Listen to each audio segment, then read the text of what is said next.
Today, we are going to talk about chapter 21 in the SMART sales system, which is dealing with and getting around objections. And just to level set on what we mean by objections, basically, when you're selling, especially when you're prospecting, you're going to run into the prospect saying things like, I'm not interested. We don't have any budget right now. We're already using someone, not looking to make any changes. Just send me your info. Call me back in X months. These are objections. And this is your prospect's tool to try to either get rid of you or try to slow down whatever you're trying to do. With that, I personally believe this is one of the most important areas for you to fine tune your skills and knowledge. And if you are only going to work on one thing, I would recommend you work on and learn about and develop this particular area. So what we're going to do today is we're going to provide you with tips for how to respond and get around these. We'll first start out with going back and talking about some of the core concepts. We'll talk about 3 different objection handling options that you have. We'll talk about how to create your objection responses. We will drill into the concept of deflecting objections, overcoming objections, and then wrap up with some objection handling best practices. So let's just jump right in and talk about some core concepts here. We've talked about this before, but there's 2 big points in the sales process, which is everything kind of starts with your first interaction with the prospect, whether that's a call or an email, and then hopefully things end with some sort of purchase. Now, most likely your natural instinct is to focus primarily on the purchase. We've talked about this before, that you are excited to talk about your product. You get paid when you sell your product. If you follow your natural instincts, you will primarily talk mostly about your product. That's what product selling salespeople do, and it's completely understandable. Why I'm bringing this back up when we're talking about objection handling is that when your natural instinct, when a prospect says something like, I'm not interested, for example, is to focus on the purchase. So when they say, I'm not interested, they're basically saying, I'm not interested in purchasing your product. And when you're focused on selling your product, then your natural instinct is to try to say something to get them to want to purchase. In other words, if they say, I'm not interested, your natural instinct is to try to say something to make them interested. And what I want you to do is I want you to resist that, because as we've discussed before, there are a lot of steps in between the interaction and the customer purchasing from you. For example, there is a conversation that might be had. There is an explanation step of your sales process. And if we keep in mind that there are these steps, what you can do is you can focus more on these steps in terms of how you respond and what you say. And this goes back to the concept of don't sell the product, sell the meeting. Not only is that a more logical thing to do, because the next step in your process is usually the meeting, not closing the sale, but selling the meeting is an easier way to respond to objections. If a prospect says, I don't have budget right now, that is a valid reason for them not to buy from you. The fact that they do not have budget is not a valid reason to not talk. When you understand that, that means that selling the meeting makes sense. Selling the product does not. If you understand the process you're working through, you have a great response to the objection, because the prospect either says, I'm not interested, we're in a contract, we're not making any changes, we don't have budget. Hey, no problem. That's fine. I'm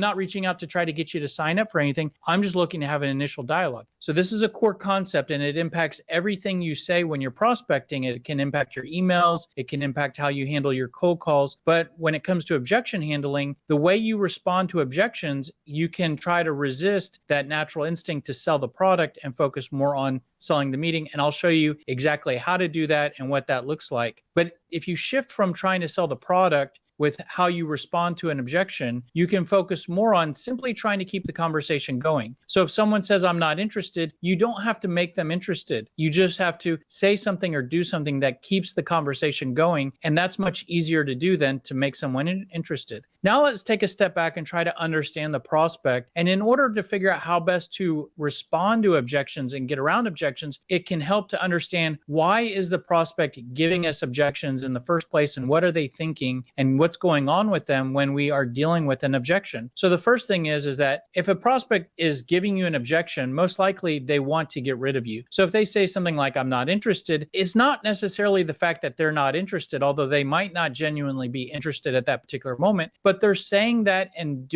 they're delivering the objection to you because really at that particular moment, they want to get rid of you. And one reason why they might want to get rid of you is because you have said something where they they think you are a salesperson that's trying to sell something, push something on them, or try to talk them into something. And the reality is that most people like buying stuff. We enjoy accumulating stuff, homes, cars, electronics, gadgets, but nobody really enjoys a salesperson selling to them. I'll give you an example. Have you ever walked in a store where you needed something? Maybe you even needed help finding something, or you didn't know where the item in the store was that you're looking for. And a salesperson walks up and with a big smile and says, "Can I help you to find something?" Have you ever been in a situation where you said, "No, I'm okay"? If you've been in that situation, why did you say that when you did need help? Well, if you've ever done that, the reason why you might do that is because there can be a level of discomfort dealing with salespeople. And sometimes we're okay trying to figure out what we're going to buy, but when we're having to engage with a salesperson, it gets uncomfortable and we might want to leave that type of interaction. So with that, when a salesperson is being pushy or seeming like a product pushing salesperson, the prospect may want to get away from that, or they may genuinely think that they don't need what you sell. And maybe they do, maybe they don't. But when they say, "I'm not interested," or "We don't need what you sell," they may genuinely think that. And one reason why they might think that is that when you reach out to them and when you're interacting with them, they might not be genuinely in buying mode for what you sell. For example, if you cold call someone and they answer your call, it's more likely than not that they're not at their desk Googling the product or service that you sell. And with that, they're not in buying mode for what you sell. Not to say that you can't sell to them or talk them into buying what you sell, but at that particular time, they're not. And these are some of the reasons why they might give you an objection. Now, why is this helpful, or why is this important to understand on the front end? Well, if you look at a lot of these, one way that we can respond to this or work around this is that if we take all that into consideration, it can help us tremendously to minimize how much we sound like a salesperson that's trying to sell something. Because when you do that, you will trigger more objections. So one of the best ways and most effective ways to get around or deal with objections is to decrease the number of objections that you have to face. And one way to immediately do that is to minimize how much you sound like a salesperson. Everything we've talked about in this program will help you with that. And we'll also continue to build on all of that here today, because the objection responses and methods we'll give you will minimize how much you sound like a salesperson. Now let's talk about 3 different ways that you have to handle objections. So the first thing that you can do is you can comply. Option 2 is to overcome. And option 3 is to deflect. Complying with an objection is basically to give into it, to accept it. For example, if the prospect says, "I'm not interested," this would be to say, "Oh, okay, no problem at all. I'll let you get back to it. Have a great day." That is giving in and accepting the objection. Now, there is a time where you need to comply. To understand when to comply and when not to, let's look at a few extremes. What you don't want to do is you do not want to comply with the first time you get an objection from a prospect. That would be being too easy. If you are that easy on your prospects, that's going to have a severe negative impact on your sales results. Now let's look at the other extreme. And I've experienced some salespeople that never comply. I've sat there on the phone giving them objection after objection, and they keep trying to resolve the objection, overcome the objection, and never accept it, never comply with it. And what you end up doing is you start damaging rapport. And if you damage rapport, you greatly decrease the chances of it going anywhere. At that point, all you're doing is making the prospect unhappy and wasting your time. So what you want to do is you want to do something in the middle. And a real easy rule of thumb is the time to comply is at a minimum after you've tried other objection handling methods 2 or 3 times. For example, if you get an objection and you've tried to get around it 2 or 3 times and you can't get around it, then maybe you comply. If you've gotten 2 or 3 different objections and maybe you've gotten around them, but the 3rd or 4th objection you can't get around, then maybe comply. But anything less than that or more than that might not be great long term. The next option is to overcome. This is basically to try to change the prospect's mind. So if the prospect says, "I'm not interested," this would be to try to make the prospect interested. And the way you might do that is try to explain yourself, build your case, express reasons why the prospect might want to change their mind. We will talk about that in a minute. Third option is to deflect the objection. And if you can take a step back and think about Daniel in The Karate Kid or Cobra Kai with the wax on and the wax off, that's an example of deflecting the objection. You're sort of saying something that deflects the objection, so you kind of bounce off of it and you can reach your goal trying to keep the conversation moving forward, and you don't let that objection be a direct hit on you, and you're also not trying to hit back in terms of trying to overcome the objection and build your case. So you're more deflecting and just trying to keep moving forward. I'll give you examples of what that looks like. There is a time and place in the sales process when each of those methods makes the most sense in terms of overcoming and deflecting. And to make it crystal clear when each method makes the most sense, let's look back at the sales process that we've been helping you to get your hands around, which we refer to as the ICE sales process. Interaction leads to conversation, leads to explanation. And if we look at these 3 simple steps, it's real easy to figure out what objection handling method to do and when. In the interaction, and this is usually the cold call, or you're just meeting someone at a networking event, you're just talking to someone for the first time, this is where you want to try to deflect objections. And then everywhere else is where you'll want to overcome the objections. So whether you're in the conversation or the explanation is where you want to overcome objections. And the logic here is that when you're in the interaction, your goal is not to sell the product, it's to move to the conversation to sell the meeting. And with that, if a prospect gives you an objection, you do not need to resolve it. You just need to keep the conversation going and try to sell the meeting. But now if you're in the conversation or you're in the explanation step, if you do encounter an objection, you might want to address it head on, because if the prospect gives you an objection, then it might be a showstopper and you need to identify, is this a legitimate reason why we can't move forward? Because you just don't want to power forward if there's a legitimate reason why the prospect at the end of the sales process won't be able to buy from you. If you just ignore that, you might risk wasting both your time and the prospect's time. So when you're at the conversation or the explanation, try to overcome objections, and we'll talk about what that looks like. First of all, let me give you some structure for how to create your objection responses. And the good news is that everything we've talked about up until this point, we can use for our objection responses, because as we've already talked about, the traditional way of selling might be creating a product selling sales message, which looks something like this, which is, this is the company I work for, this is what I sell, this is how it works, and whatnot. Do you need what I sell? By the way, traditional salespeople, when they encounter an objection, a product selling salespeople, when a prospect says, I'm not interested, they're going to try to say something to make the prospect interested. That's where they might end up talking more about their company or product when the prospect says, I'm not interested. It's either comply or talk about the company or the product. With our consultative selling message, we have a lot more options and plays that we can run regarding what to say when the prospect says an objection. And we can use all of these different pieces of the consultative selling sales message. Now, if I go back to, we actually created in an earlier training module an example sales message, and I'm going to use that sales message to show you what these objection responses look like. But in creating that sales message, we used a service of web design services, and we identified basically the benefits that we deliver, the pain points we make it go away, the questions we should be asking, and we built a customer example. If this slide is new to you, I would encourage you to go back to the training module on building your sales message, which goes through all of these steps and shows you how to build your own sales message. Once you go through all these steps and organize your thoughts, that then allows you to create your building blocks. And what we've already discussed to this point is how to use your building blocks to create cold call scripts and email messages, but we can also use those building blocks to create objection responses. Actually, what I'll do is I will go through common objections that you will encounter and show you how you can use each of these building blocks to create a response to those. A really nice thing about using your building blocks is that we've already given you a cold call script that you can use that is organized using your building blocks. The really nice thing about using those same building blocks for objection responses, if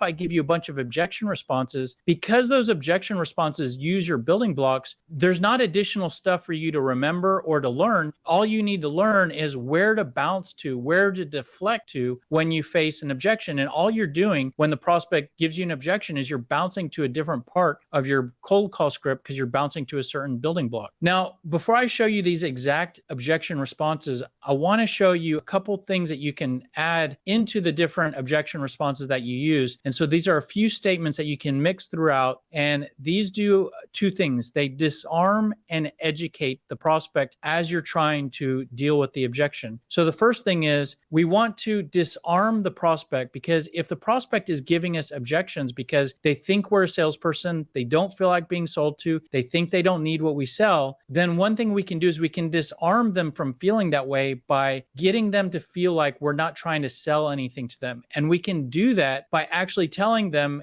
at the beginning of our objection response, hey, I understand. And you know what? I want you to know I'm not reaching out to you to get to sign you up or sell you anything at this point. So that's a disarming statement to basically educate the prospect that you're not selling them. The other thing that you can educate the prospect on is the sales process that you're trying to take them through. Because you're legitimately not trying to sell them anything, you're just trying to start the conversation. You can tell them that in your objection response by educating them on the sales process that you're trying to take them through by saying something like this. More so, we're just looking to open the dialogue between our two companies and have an initial conversation. That's actually what you're doing. That's the sales process that we're trying to go through. ICE, interaction, which is where you're at maybe, if that's where the objection comes up. Next step is conversation. Right here, you're telling them all we're trying to do is have an initial conversation. So not only is this completely accurate, but it can help to educate and disarm. The last thing you can do is in your objection response, you could actually do a takeaway, which is to say, I don't even know if you're a good fit with what we provide or not. That's an example of a takeaway. So let's say the prospect says, we're not looking to make any changes right now. Hey, I understand. And I want you to know I'm not reaching out to get you to make any changes right now. More so, I'm just looking to open the dialogue between our two companies and have an initial conversation. Listen, I don't even know if you're a good fit with what I sell or not. And then after that, you can go on with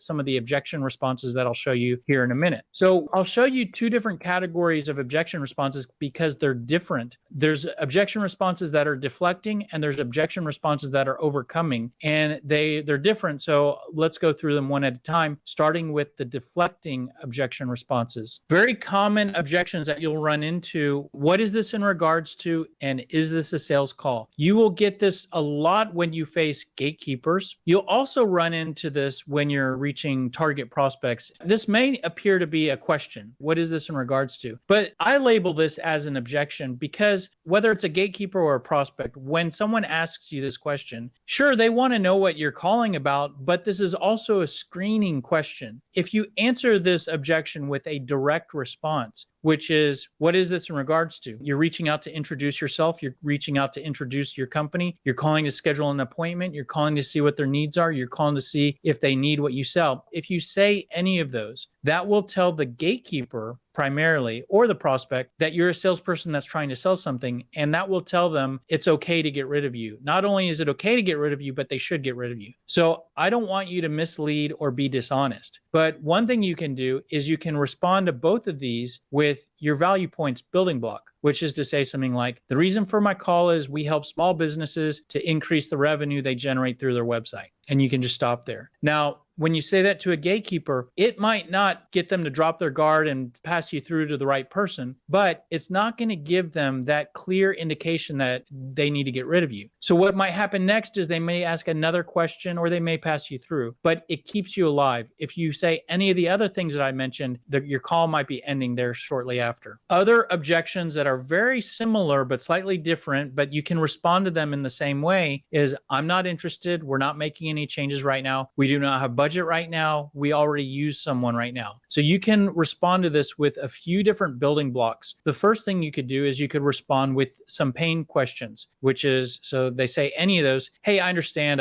If I could ask you real quick, how important is it to get more revenue out of your website traffic? So what that is that's a pain question. Now, this is a deflect tactic because this gets away from the fact that they're not interested. So most likely, if you, up until this point, if you haven't presented yourself as a product pushing salesperson, the prospect is not likely to go back to the objection. They're likely not to answer your question by saying, listen, I told you, I said I'm not interested. Most likely they will say something different. It could be the case that they answer your question. Maybe the answer is not great to the answer to the question, but the most important thing is you're reaching your goal of keeping the conversation going. It could very likely be that you get a great answer to the question that identifies that things are okay or they could be better, and that gives you a reason to close for the appointment, or it gives you valuable information you could use to try to build your case for for why they should talk to you. Another way that you can respond to any of those same objections is you could respond in the exact same way with a current state question. This is very similar to the previous response. It's just instead of pain questions, current state questions. Hey, I understand. If I could ask you real quick, are you currently working with a web design agency? And depending on whether you answer with pain questions or current state questions, it might depend on what you know about the prospect or what you've talked about up until that point. You could also respond to those same objections with your pain points building block. Someone says, we're not making any changes right now. Oh, yeah, I understand. A lot of small businesses that we work with, they have issues with that their website, their shopping cart is not converting website visitors at the right rate. Is that something you're concerned about? So that's an example of sharing a pain point. So the prospect may say, we're not making any changes, but you're asking about any pain point to, again, keep the conversation going. A last option that you have for responding to those same objections is you could deflect back to the close. And it's kind of deflecting to the sales process. So they say, well, we don't have any budget right now. Hey, listen, I understand. And I want you to know I'm not reaching out to try to get you to sign up for anything, just trying to open the dialogue between our two companies. I'd like to learn a little bit more about you, share a little bit of information about us. That way, when you begin your budget planning process or you get ready to make a change, you can know who we are and how we can help. Are you putting a brief conversation on the calendar? Doesn't have to be, this week or next. We're not going anywhere. So fairly long response there. You can trim any of that out that you want. I like giving you more and having you delete some of the extra language you don't like than not giving you enough. But that's an example of deflecting to your close. Let's move on to the next common objection, which is, can you send me some info? This is a very popular objection because prospects can use this to get rid of you where they don't have to look like the bad guy. Right? Maybe they know they don't want to talk to you and they want to get rid of you, but they don't want to be a jerk and make you feel rejected, right? So they might say, oh, just send me your info and I'll take a look at it. When a lot of times that's just a blow off. So the worst thing you want to do in that scenario is get excited and then spend your valuable time crafting a beautiful email with all your information that might just get instantly deleted. At the end of the day, you may need to send over something. My advice would be not to spend a tremendous amount of time just in the event that they were blowing you off. So send over a template, send a real quick email. But before you do that, do try to get around that objection, because if it is a blow off, you might be able to use a tactic to keep the conversation going and get away from the objection where the prospect doesn't even go back to that. For example, you could ask one of your pain questions. So they say, just send me your info. I'll take a look at it. Sure, I can certainly do that. So I know what best to send you. Could I ask you real quick, how important is it for you to improve website conversion rates? Then they answer with something. By the way, what you do with these questions is most likely you'll get some sort of answer. Then you can use that answer to either ask a follow-up question that drills into the answer that they gave you, or use that answer to progress to a different section of your cold call script. Maybe they give you a great answer and you sort of try to go for the close. Another way you can respond to this is it's very similar. Just instead of pain questions, you could ask current state questions. Sure, I can certainly do that. So I know what best to send you. Can I ask you real quick? When was the last time you refreshed your website? So that's a current state question, but that's a way to keep the conversation going. Another way that you can respond to this is to deflect to the close, which would be, can you send me your info? Sure, I can certainly do that. Actually, there's a lot of information I can send over. If you have some questions about something, because they're asking for info, it might be easier and quicker just to have a brief conversation over the phone one day instead of me sending over a bunch of info. And I want you to know I'm not reaching out to try to sign you up or sell you anything. By the way, this is that disarm and educate language here. And then you go for the close. Are you open to having a brief conversation? Doesn't have to be this week. Another common objection is where the prospect tries to kick the can down the road and just get rid of you. Hey, call me back in 6 months. I can certainly do that, but I want you to know that I'm not reaching out to you to try to sign you up or sell you anything. And so this is the disarm and educate language. Like to learn a little bit more about you. Are you open to a brief conversation? Now you have another option for the call me back, which is to deflect back to your pain points. And you have two options here. One is you could deflect back to the standard pain points that are already in your script. These are the pain points that you assume that a lot of your prospects might have have. So, and that's what's here. So I can certainly do that. When I talk with other small businesses, they often have challenges with pain. Are you concerned about any of those? So this is just one last attempt to try to keep the conversation going instead of just calling them back. But another thing you could do, if you've talked to them before, or either on this particular interaction or on a previous interaction, if you have been fortunate enough to follow our SMART process and identify any pain points that they have, when they say, call me back in 6 months, you could go back to the exact pain points that you've identified for them, which is to say something like, I can certainly do that. When we last spoke, you mentioned that your website visitors weren't converting correctly and the flow of your website wasn't great. Are you still concerned about that? Is 6 months, is a callback in 6 months, is having that concern for another 6 months acceptable to you? Or would it make sense to talk about that sooner? Those are some very common objections that come up in the interaction step and some responses that you can use exactly and fill in with your sales message for those. Let's now talk about overcoming objections. And like I said, this is the type of stuff that might come up and that you might want to deal with head on in the conversation or the explanation. And you might run into the prospect saying something like, we can't afford your product. Maybe you're delivering a demo. They see the pricing and they say, there's no way we can afford this. It's too difficult to change right now. We'll have to come back to this later, right? So one way that you can respond to this is to go back to your value points. So something like, however you introduce the thought here, but it's something like, well, I understand, but typically when we work with small businesses, we help them to increase their revenue, improve their conversion rates, increase website traffic. Would those types of improvements justify investing in this area? So they're saying they don't have the money to or can't do anything right now. Your benefits should have some sort of financial impact. Either you improve a process or decrease a cost or improve revenue in some sort of way. So if you go back to that, then that might help you to build a case for at least keeping the conversation going and, help them to justify moving forward. You could come at that from the other angle, which is to go deflect to your pain points building block for those same objections. Hey, listen, I understand. A lot of businesses that we work with are also, they typically have challenges with pain. Are you concerned about any of those? Is there any risk to waiting to deal with those? Of course, talking about the risk of waiting to deal with those is a powerful thing to ask, but that really only is a good thing to ask after you identify that there is pain, and then you're basically building your case for moving forward or continuing to talk because of the cost of having that pain. Another thing that you could do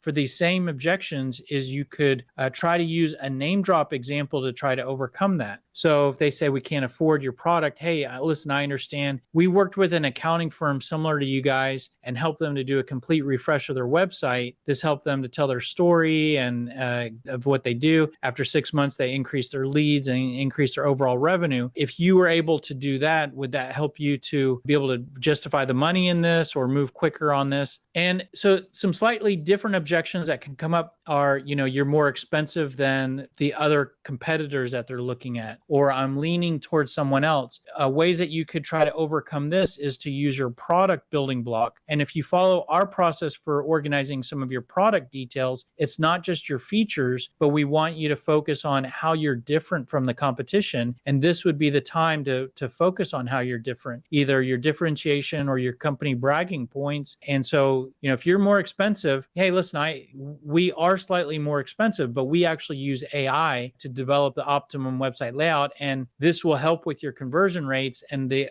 other company you're looking at does not do that, or we guarantee results or whatever. So that is something you could use there. You could also use your name drop example in the same way that you used it for the other objection when they're talking about leaning towards your competition. So the thing that's challenging with trying to help you with objection responses is that the objections that will come up for you could be unique to you, especially when you get into the meeting. There's stuff like, there could be objections around your terms and conditions, the transition to your product, and we can't really give you exact ideas how to respond to every objection, but here's a process that you could use for anything that we haven't discussed today. So step one is to get to the root, and I'll just use an example here. Let's say that the prospect says, we don't have the money to spend on this right now, right? So if someone says that, try to identify what is the root in that, right? So does that mean that they don't have budget this year? Does that mean that they have money, but it's not enough to pay for what you sell? So try to identify what's driving the objection. So a lot of times,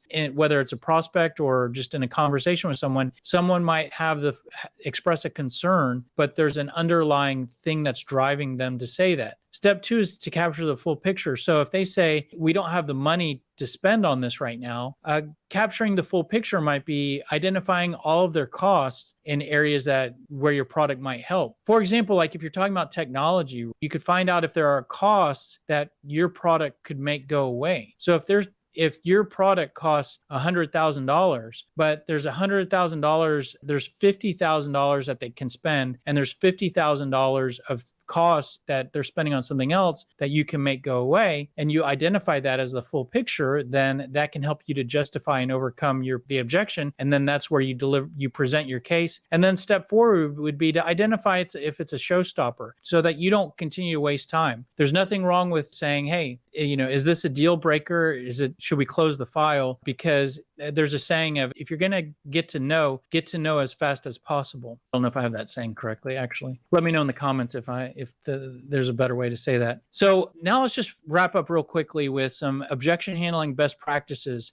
Here today, I've outlined some common objections. I've given you objection responses to those. You could use those exactly if you like. You likely have additional objections to add to those that are unique to your service, your industry, your product. What I would recommend you do is build a tool called an objections map. It's simply 2 columns. One column is your objections. The other column are how to respond. This is basically like your playbook. If you are a quarterback for a football team, if you ever seen quarterbacks, they have on their wrist, they have a wristband that has all the different plays. This is similar to that. So this can help you to be more prepared. And the way to use the objections map is to look at it before you're prospecting, maybe look at it after you're making calls. Actually, the best way to use your objections map is during a process that I refer to as reflecting back to improve moving forward. So when a call ends, this is a best practice that I highly recommend. Take a few seconds to stop and reflect on what objections just came up. Most likely, if you're doing phone prospecting, almost on every call, there's some sort of objection. So stop and think about what objection just came up. Then think about, how did I respond to that? The way that I respond, did I do a good job at keeping the call going? That's primarily the goal, is to keep the call going. Was there a better response? Not only is this a good thing to think about with objection handling, but it's also a good thing at the questions you ask. Was there a better question to ask? Was there a question I could have asked to keep the conversation going, to get more information? And after you do this reflection, then actually go back to your objections map and look to see, is the way that I responded to well, first of all, is the objections that I encountered, are they on the map? And if they're not, you might want to add them, because the great thing about objections and what we're talking about here today is it's the same stuff that comes up again and again. So by simply organizing your thoughts and having a game plan here, it can greatly improve your level of preparation. And if you faced an objection and you screwed up, and you can reflect back and say, oh, I could have done this, that objection is going to come up again. And by going through a process of reflecting and updating your sales tools, you will be more prepared the next time it comes up. And pretty soon you're going to have a lot more confidence. Your level of anxiety is going to go down. You're going to be getting beat up less. If I go back to the sports metaphor, think about a quarterback on a football team that doesn't know any of the defenses that the other team is running. They're going to be getting surprised and beat up, physically knocked down. That's going to impact their performance. They're going to feel jittery and scared when they're playing and not have confidence. But now fast forward that to a quarterback that's prepared, has their playbook, has their plays and the defenses they're going against on their arm, and they know they can recognize what's coming their way and where to dump the ball. That quarterback is going to be more confident. They're going to win more, and they're going to get beat up less. They're going to be on the ground less. And that's what having a game plan, having an objections map, having a process of reflection and continuous improvement will help you to do. If you're a manager, what I would recommend you do is try to collect data from your team in terms of what objections are coming up. This screenshot is actually from Sales Scripter, and we make it easy to capture objections. So if you use Sales Scripter, this is extremely easy. If you don't, maybe this will give you some ideas. But in Sales Scripter, when a salesperson's logging their call, they can document what objection just came up. And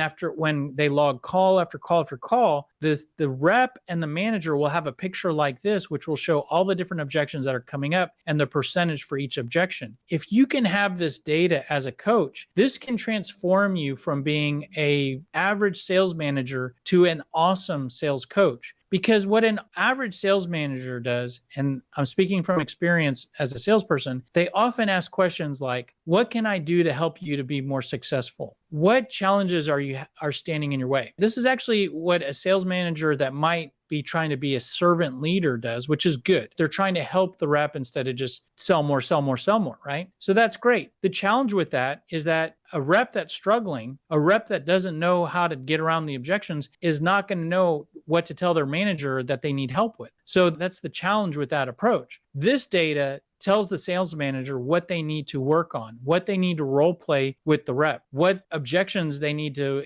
add to the objections map, what objections they need to look at on the objections map and make sure the objections map has the right responses. So this is great data. Whatever tools you use, try to capture a picture of what objections are coming up. So that's pretty much it. A few key takeaways real quick. If you minimize how much you sound like a salesperson, you will face less objections. The best way to get around objections is to face less objections. When you're facing objections, sell the meeting, not the product. Deflect the objection. We talked about that. Improve your level of preparation in terms of best practices. And that is pretty much it. The next training module, we're going to actually build on this and we're going to focus on getting around gatekeepers. A big part of dealing with gatekeepers is dealing with objections, but there's a lot of other stuff specific to gatekeepers that we will talk about in the next training module. And if you have gotten one tip out of this video, you can return the favor if you're interested by simply liking, commenting, sharing this video, or subscribing to our channel. Any or all of those will help us tremendously in terms of the YouTube algorithm. If you like our training videos, but you maybe find it difficult to find time to sit through them, or it's maybe way too much information to fully digest, you might want to follow us on any or all of these social platforms. What we do is we take these long videos and strip them down to find the key nuggets and just